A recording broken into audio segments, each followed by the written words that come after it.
Hello friends, welcome to my Pathshala for you. दोस्तों, general science का आज पार्ट 20 है, जिसमें हम देखेंगे मोस्ट इंपॉर्टेंट 25 एमसीक्यूज जो आपके आने वाले exam RRB, NTPC, SSC, CGL, UP triple SC और स्टेट पीसीएस और अन्य वनडे एग्जाम के लिए बहुत ही महत्वपूर्ण होंगे। इसलिए दोस्तों वीडियो को अंत तक जरूर देखिएगा। डेफिनेटली ये वीडियोस आपके आने वाले एग्जाम के लिए हेल्प करेगी। और दोस्तों, अगर वीडियो अच्छा लगे तो प्लीज़ लाइक और शेयर जरूर करिए और माय पाठशाला फॉर यू को सब्सक्राइब करना ना भूलिए।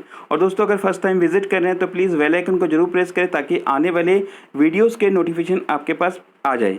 चलिए स्टार्ट करते हैं आज का सेशन। और आज का पहला क्वेश्चन यहाँ पे है, पाचन तंत्र में भोजन के साथ मिश्रण करने वाला पहला एंजाइम का नाम बताइए। तो देखिए, पहले एंजाइम यहाँ पे कौन सा है, वो है एमाइलेज। और ये हमारे पाचन तंत्र की पूरी प्रोसेस में भोजन के साथ पहली जो है ये ऐसा एंजाइम है जो भोजन में मिक्स होता है। और ये यहाँ पे देखिए, ये एक तरह से हमारे जो भोजन में मौजूद स्टार्च को, एक तरह से चीनी और ये सारी चीज़ों को एक तरह से पचाने का काम करता है। ठीक है, स्टार्च को चीनी में पचाता है। और देखिए, इसका और एक चीज़ इंपॉर्टेंट है, स्टार्च या कार्बोहाइड्रेट का जो पाचन होता है मुंह से ही शुरू हो जाता है। और ये कई बार एग्जाम में पूछा भी गया है कि हमारे पाचन तंत्र में पाचन की क्रिया कहाँ से स्टार्ट होती है। तो ये हमारे मुंह से ही शुरू हो जाती है। ठीक है, और इस मुंह में हमारे देखिए लार में क्या होता है कि एक एमाइलेज नाम की एंजाइम होती है जो हमारे स्टार्च को पचाने का काम करती है। ठीक है, और देखिए इसीलिए क्या कहते हैं, जो एमाइलेज है यह पहला एंजाइम है जो हमारी पाचन क्रिया में मदद करता है। ठीक है, चलिए अगला क्वेश्चन यहाँ पे देखते हैं, कोशिकाओं की ऊर्जा मुद्रा किसे कहते हैं, यानी कि एनर्जी करेंसी ऑफ सेल किसको कहते हैं। तो देखिए ये है एटीपी। ठीक है, एटीपी देखिए एक तरह से इसको एनर्जी करेंसी बोलते हैं। एक तरह से वो एक ऊर्जा का एक जो है करेंसी है। ठीक है, और एटीपी की इसकी फुल फॉर्म होती है एडेनोसिस ट्राइफॉस्फेट होती है। और देखिए कि ये भोजन से ऊर्जा जो है मुक्त होती है, और जिसमें हम देखते हैं श्वसन क्रिया में ये एक तरह से एटीपी में जो है एक तरह से वो संचित रहती है। ठीक है, और देखिए ऊर्जा को जो शरीर की कोशिकाओं में एक तरह से ये एटीपी के रूप में संग्रहित होता है। और ये हमारे जो मांसपेशी है उसके और जो भी हमारी बॉडी की जो एक्टिविटी होती है उसको जो है एक तरह से चलाने में इसका उपयोग किया होता है, इस जो संचित ऊर्जा का। ठीक है, चलिए अगला क्वेश्चन यहाँ पे देखते हैं कि यदि माइटोकॉन्ड्रिया काम करना बंद कर देती है तो कोशिका में कौन सा कार्य नहीं हो पाएगा। तो देखिए, अगर माइटोकॉन्ड्रिया का काम करना बंद कर देगा तो भोजन का ऑक्सीकरण नहीं होगा।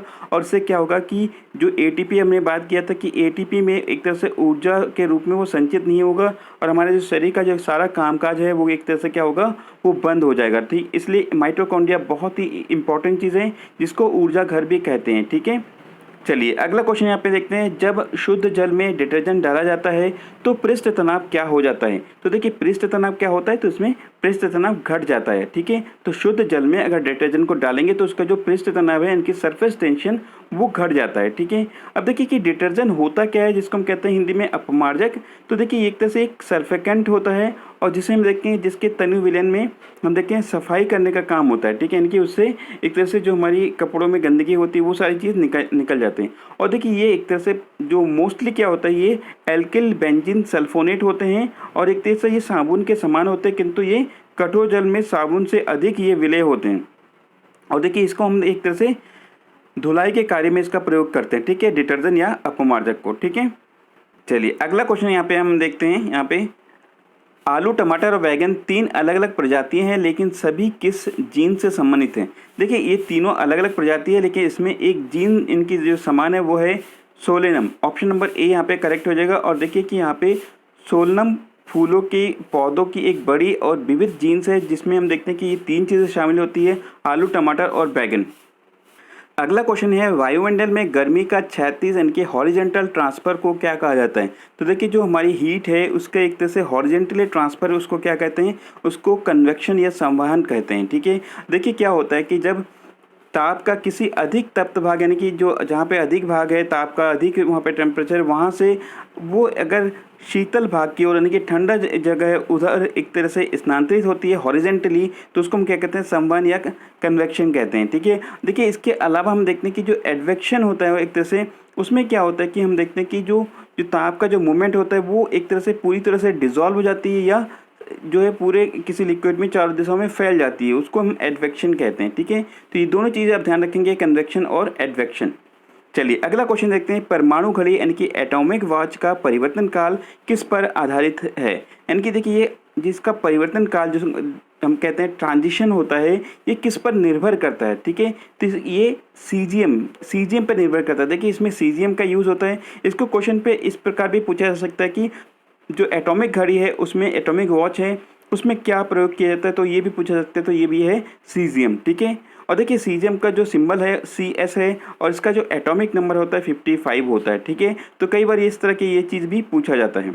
चलिए अगला क्वेश्चन देखते हैं। मृदा यानी कि जो सॉयल है द्वारा पानी के अवशोषण को क्या कहा जाता है। तो जो हमारी मिट्टी है, जो सॉयल है, उसके द्वारा जो पानी के जो अवशोषण किया जाता है उसको क्या कहते हैं, उसको कंडेंसेशन कहते हैं, यानी कि संघनन कहते हैं, ठीक है। यहाँ पे एक और महत्वपूर्ण चीज़ है कैपिलरी एक्शन, इसके बारे में भी बात करेंगे। सबसे पहले जानते हैं कि जो कंडेंसेशन क्या है। तो देखिए एक तरह से हम देखते हैं कि जब पानी का भाप वापस पानी में बदल जाता है तो इस पूरी प्रक्रिया को हम क्या कहते हैं, कंडेंसेशन कहते हैं, ठीक है, इनकी संघनन कहते हैं, ठीक है। और देखिए कैपिलरी एक्शन क्या होता है। तो कैपिलरी एक्शन क्या है, जैसे हम देखते हैं कि एक तरल पदार्थ की एक क्षमता होती है उसके अंदर, ठीक है, जो हम देखते हैं किसी गुरुत्वाकर्षण के खिलाफ एक पतली ट्यूब में प्रवाह करती है। आप जैसे देखे होंगे कि ये एक कैपिलरी एक्शन, जैसे इसमें हम देखें कि ये यहाँ पानी जो है गुरुत्वाकर्षण ऊपर से नीचे लगता है, लेकिन यहाँ पे क्या है, पानी इस गुरुत्वाकर्षण के विरुद्ध ऊपर इस पतली नली में ऊपर जा रही है। तो ये क्या है, किसके कारण होती है, कैपिलरी एक्शन के कारण होती है, ठीक है। चलिए अगला क्वेश्चन यहाँ पे हम देखते हैं कि पृथ्वी का पलायन वेग यानी कि एस्केप वेलोसिटी कितना होता है। तो देखिए पृथ्वी का जो एस्केप वेलोसिटी होता है 11.2 किलोमीटर प्रति सेकंड होता है। और देखिए एस्केप वेलोसिटी होता क्या है, तो देखिए एक ऐसा न्यूनतम वेग जिसमें हम देखते हैं किसी वस्तु को हम अगर उस पर ये वेग लगाते हैं तो एक तरह से हमारे पृथ्वी के गुरुत्वाकर्षण बल क्षेत्र से वो बाहर निकल जाए और लौट के कभी ना आए, उसको हम पलायन वेग कहते हैं, ठीक है। इसको हम VE से डिनोट करते हैं और इसका जो फॉर्मूला है 2g/m/r और इसका अंडर रूट होता है, ठीक है। चलिए अगला क्वेश्चन यहाँ पे हम देखते हैं। प्लांक स्थिरांक इनके प्लैंक का जो कांस्टेंट है उसकी इकाई क्या है, इनकी उसके मात्रक क्या है। तो ये जूल सेकंड है। ऑप्शन नंबर ए यहाँ पे करेक्ट हो जाएगा। और देखिए कई बार एग्जाम में ये पूछा भी गया है। और देखिए कि यहाँ पे इसकी जो वैल्यू होती है ये होता है 6.62676 इंटू 10⁻⁻34। ये जूल सेकंड ये जो प्लैंक के स्थिरांक का मान होता है, ठीक है। देखिए इसमें क्या होता है कि जब किसी ठोस वस्तु को एक सिरे में हम गर्म करते हैं और धीरे धीरे उसका ताप जो है, ताप में वृद्धि होती है और उसका जो अलग अलग तरंग दैर्घ्य इनकी जिसको लैम्डा से हम प्रदर्शित करते हैं कि इसमें देखो कि अलग अलग तरंग के विकिरण उत्सर्जित होते हैं, ठीक है। और जैसे जैसे वस्तु का ताप जो है बढ़ाया जाता है, उत्सर्जित ऊर्जा बढ़ने से उसकी आवृत्ति में वृद्धि हो जाती है और एक तरह से उसकी तरंग दैर्घ्य घटती जाती है, ठीक है। तो यहाँ पे देखिए प्लैंक के स्थिरांक में ये चीज़ कहा गया है, ठीक है। चलिए अगर अगला क्वेश्चन यहाँ पे देखते हैं, निम्न में से कौन सा हार्मोन नहीं है। तो देखिए हार्मोन यहाँ पे कौन सा नहीं है। देखिए इंसुलिन क्या है, एक हार्मोन है, एड्रेनल हार्मोन है और थायरोक्सिन ये है। लेकिन हीमोग्लोबिन क्या है, ये एक जो है प्रोटीन है जो हमारे ब्लड में पाया जाता है, ठीक है। तो यहाँ पर नहीं है पूछा है तो हमारा ऑप्शन है डी करेक्ट हो जाएगा, ठीक है। तो हीमोग्लोबिन एक तरह से हमारे रक्त में जो लाल रंग होता है वो हीमोग्लोबिन के कारण होता है और ये एक तरह से हमारे रक्त में पूरे शरीर में एक तरह से ऑक्सीजन के वाहक है हीमोग्लोबिन, ठीक है। चलिए अगला क्वेश्चन देखते हैं। एक नॉटिकल मील किसके बराबर होता है, यानी कि बराबर होता है किसके बराबर होता है। तो ये 1.85 किलोमीटर के बराबर होता है। और देखिए 1.85 किलोमीटर होता है और यहाँ पे 1.80 ये एक फैदम कहलाता है, ठीक है। और देखिए नॉटिकल माइल होता क्या है, तो एक तरह से ये समुद्री मील या समुद्री में जो है एक लंबाई की इकाई है। और देखिए यहाँ पे ये एक गैर एसआई मात्रक है, ये चीज़ ध्यान रखेंगे, इंपॉर्टेंट है। और यहाँ पे देखिए जो खासकर हम देखते कि जो नेवी के लोग हैं, जो नौ संचालक होते हैं, उनके द्वारा इसका जो है प्रयोग किया जाता है, ठीक है, नॉटिकल मील। अगला क्वेश्चन देखते हैं। कौन सा तत्व रासायनिक रूप में धातु व अधातु दोनों के समान कार्य करती है। तो देखिए धातु और अधातु दोनों के समान कार्य करती है, वो है बोरान, ठीक है। देखिए एक चीज़ आपको बता दूं, धातु और उपधातु के दोनों के जो गुण पाए जाते हैं उसको क्या कहते हैं, उपधातु कहते हैं। जैसे आर्सेनिक हो गया, देखिए यहाँ पे कहते हैं दोनों के समान कार्य करती है, वो है बोरान, ठीक है। चलिए अगला क्वेश्चन देखते हैं। भारतीय पशु चिकित्सा अनुसंधान कहाँ स्थित है। तो देखिए पशु चिकित्सा की बात की जा रही है तो ये एक तरह से वेटनरी रिसर्च सेंटर ये है बरेली में, ठीक है। ऑप्शन नंबर ए हमारा करेक्ट हो जाएगा। और देखिए उत्तर प्रदेश के बरेली के इज्जत नगर यहाँ पे जो शहर है वहाँ पे स्थित है, ठीक है। और देखिए इसके अलावा हम देखें कि ये एक तरह से स्थापित हुआ था 1889 में इसकी स्थापना होती। और इसके अलावा एक चीज़ और ध्यान रखेंगे कि जो केंद्रीय भेड़ ऊन अनुसंधान केंद्र है वो देहरादून में है और भारतीय वनस्पतिक सर्वेक्षण का जो मुख्यालय है वो है कोलकाता में। तो यहाँ पे कुछ ऑप्शन दिया हुआ है कि कोलकाता और देहरादून, यहाँ पे क्या चीज़ है। और देखिए मथुरा में अभी हाल ही में हाथियों का हॉस्पिटल खोला गया था, ठीक है। तो ये सारे कुछ इंपॉर्टेंट चीज़ें आप लोग याद रखेंगे। चलिए अगला क्वेश्चन देखते हैं, निम्न में से किसमें रक्त नहीं होता है किंतु वह शोषण करता है। तो देखिए रक्त नहीं होता ये है हाइड्रा में, लेकिन वह शोषण करता है। देखिए एक तरह से जो हाइड्रा है वो एक तरह से निडेरिया संघ के जंतु है, जिसमें हम देखते हैं कि ये जलीय जंतु के आकार के कुछ मिलीमीटर होता है और उसको हम नग्न आंखों से नहीं देख सकते हैं, इसको सूक्ष्मदर्शी की सहायता से हमको देखना पड़ता है। और देखिए इसमें जो प्रजनन की क्रिया होती है एक तरह से वो अलैंगिक जनन होता है, ठीक है। और इनका जो शरीर होता है कई टुकड़ों में बटा होता है और ये प्रत्येक भाग वृद्धि करके नया जीव विकसित करता है, ठीक है। तो ये एक इसकी खासियत है। चलिए अगला क्वेश्चन देखते हैं, सफ़ेद कली मक्के में किसकी कमी से होता है। तो देखिए कि जो पौधे जो मक्के की जो कली होती है वो ग्रीनिश होता है, लेकिन ऐसा नहीं होता क्योंकि उसमें कुछ चीज़ें की कमी होती है, वो जिंक की कमी होती है, जिसके कारण हम देखते हैं कि मिट्टी में जिंक की कमी होगा तो वो एक तरह से सफ़ेद कली होगा, ठीक है। और देखिए कि जिंक के फॉर्मूला अगर हम बात करें तो देखिए जिंक को हम सिंबल है Zn और उसका एटॉमिक नंबर है 30, ठीक है।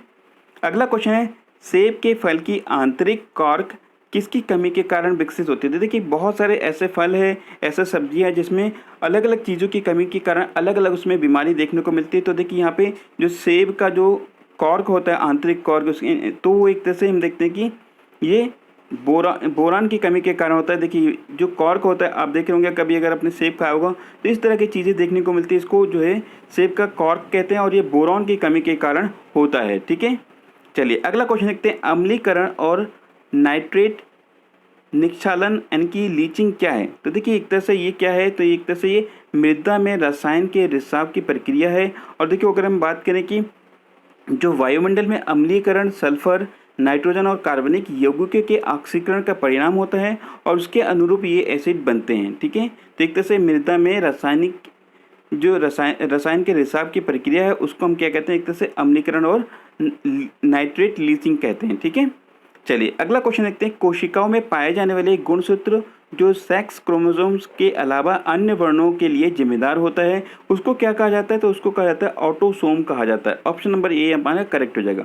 देखिए यहाँ पे हम बात करेंगे जो हमारे क्रोमोसोम्स होते हैं, तो देखिए क्रोमोसोम्स होते क्या हैं, तो जितने भी हमारे वनस्पति या जो जीवधारी हैं उनकी कोशिकाओं में पाए जाने वाले एक तंतु रूपी पिंड होते हैं जो हमारे आनुवंशिक गुणों को निर्धारित या संचालित करते हैं, ये क्रोमोसोम्स, ठीक है। और प्रत्येक जो प्रजाति के गुणसूत्र की संख्या एक निश्चित होती है। जैसे आपने देखा होगा कि जो मानव की जो कोशिका होती है उसमें गुणसूत्र की संख्या 46 होती है या 23 पेयर होती है, ठीक है। इस तरह अलग अलग चीज़ों के अलग अलग, जैसे पक्षियों में, कबूतर में, कुत्तों में, सब में अलग अलग जो है ये गुणसूत्र पाए जाते हैं और इसको आप जरूर याद रखिएगा, एग्जाम पॉइंट ऑफ व्यू से बहुत ही इंपॉर्टेंट है। चलिए अगला क्वेश्चन देखते हैं, किस पौधे के तने में श्वसन और सांस की क्रिया होती है। तो देखिए पौधे के मोस्टली पत्तों में ये सारी चीज़ होती है, लेकिन यहाँ पे मसूर की जो दाल होती है उसमें एक तरह से जो तने में श्वसन की क्रिया होती है, ठीक है। मसूर की दाल, ठीक है, आप देख लेंगे मसूर का पौधा, उसमें एक तरह से तनों में ये श्वसन की प्रक्रिया होती है। अगला क्वेश्चन यहाँ पे है, पौधों की पत्तियों का हरा रंग किस वर्णक की उपस्थिति के कारण होता है। तो देखिए हमें पता है कि पौधों में जो हरा रंग होता है क्लोरोफिल के कारण होता है, ठीक है, बहुत ही इंपॉर्टेंट है। और क्लोरोफिल से रिलेटेड बहुत सारे क्वेश्चन पूछे जाते हैं एग्जाम में, तो ये चीज़ ध्यान रखेंगे, जो हरा रंग होता है क्लोरोफिल, और इसके कारण ही पौधों में जो फोटोसिंथेसिस की क्रिया होती है वो इसमें संपन्न होती है, ठीक है। चलिए अगला क्वेश्चन यहाँ पे देखते हैं, निम्नलिखित में से कौन सी एक विषाणु जनित बीमारी नहीं है। यहाँ पे नहीं है पूछा है। देखिए जब भी एग्जाम में क्वेश्चन पूछा जाता है तो आप इस बारीकियों को अच्छे से ध्यान से पढ़िएगा, कई बार ये नहीं है कभी है, इस तरह के क्वेश्चन पूछा जाता है। तो देखिए कि एड्स क्या है, एक वायरस से की बीमारी है, डेंगू और चिकनगुनिया ये सारे वायरस से जनित रोग है, लेकिन यहाँ पे जो ट्यूबरक्लोसिस है वो एक तरह से विषाणु जनित रोग नहीं है, एक तरह से ये क्या है, तो देखिए ये एक प्रकार की जो माइक्रोबैक्टीरिया होती है जो जीवाणु से होती है, ठीक है, वायरस से नहीं। और इस जो जीवाणु का नाम है माइकोबैक्टीरियम ट्यूबरक्लोसिस है, ठीक है, और इसी के नाम पर इसका नाम है ट्यूबरक्लोसिस या क्षय रोग।